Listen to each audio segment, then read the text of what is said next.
Hello, welcome to Revive Hi-Fi Canada. Welcome to our latest speaker feature on the Energy RC-10, the Energy Reference Connoisseur 10. These are excellent speakers from the early mid-2000s. They're made very nice build quality.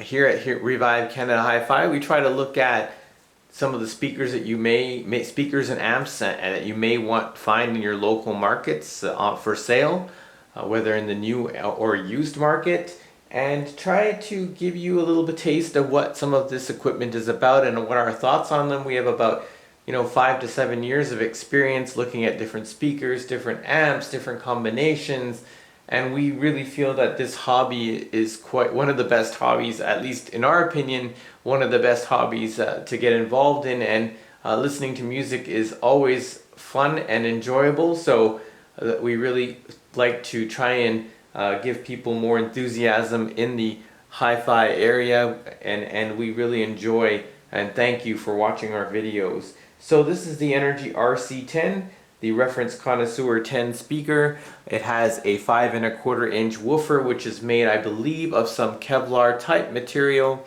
It is bi-ampable. They actually have aluminum dome tweeters. You can see they're very nice looking speakers. They have a nice, what is called a ribbed type of surround around the woofers, which is supposed to, from what the product brief says, that it's supposed to help with reaching deeper lows and more tighter, accurate lows in the bass region. These speakers are rated down to 50 Hertz for frequency response. I've tested them. They go pretty close down to 40 as well, so they do have pretty good bass. They have very nice treble as well from the aluminum dome tweeters. What's really interesting is sometimes speakers with metal dome tweeters, like the aluminum dome tweeters, tend to maybe sometimes come off as shrill. These do not. They can go very high in the frequency range, but at no point do I feel any shrillness. What's really cool about these speakers is that they are made from real wood veneers, so they are very high end in terms of how they look. They're excellent binding posts. They have the beautiful real wood ash veneer. In this case, I think it comes in other colors as well, maybe cherry for this speaker. They're very nice. The one thing that's interesting and comparable to speakers more of the modern day that are out more around this time is that I reviewed previously the KEF. For example, the Q100 and the Q150, is they tend to have a deeper cabinet dimension, which helps with their bass. This particular speaker tends to be taller, narrower, as you can see, and does not have quite as deep a cabinet dimension. They are rear ported speakers. They have a very nicely built rear port. Everything about these speakers oozes kind of high quality, especially for the range, the price range that they're in.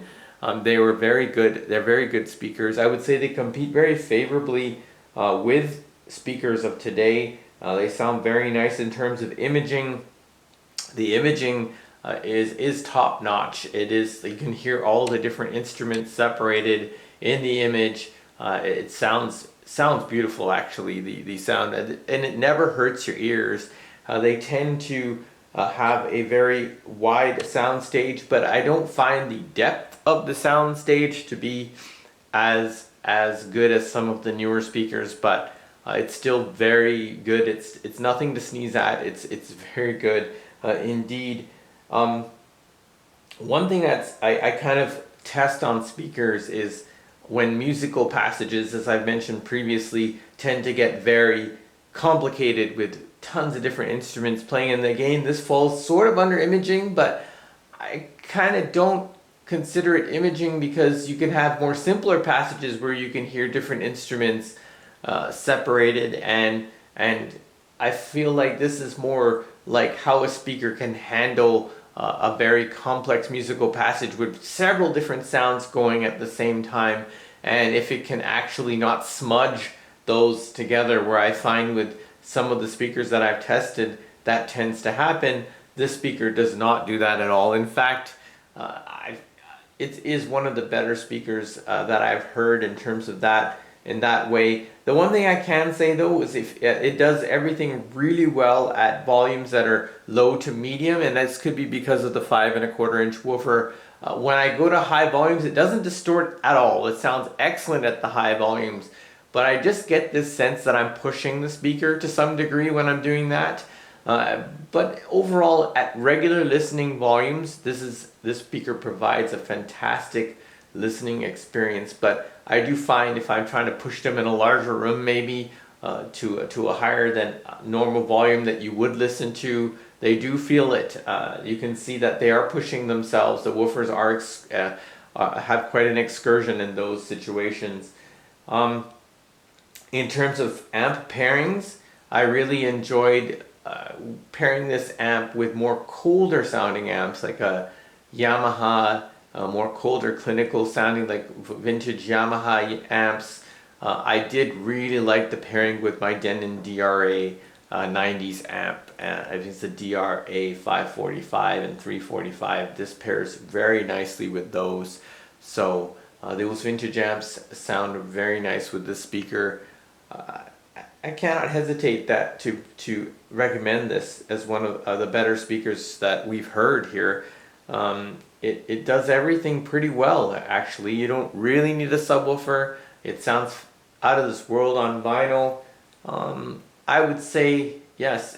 The only time I felt is that if you're kind of pushing it with music, you can tell that the speaker might be stressing slightly in those situations, but overall it's a very good listening experience and a very good buy. It's an excellent speaker made by Energy, of course, originally I believe a Canadian company.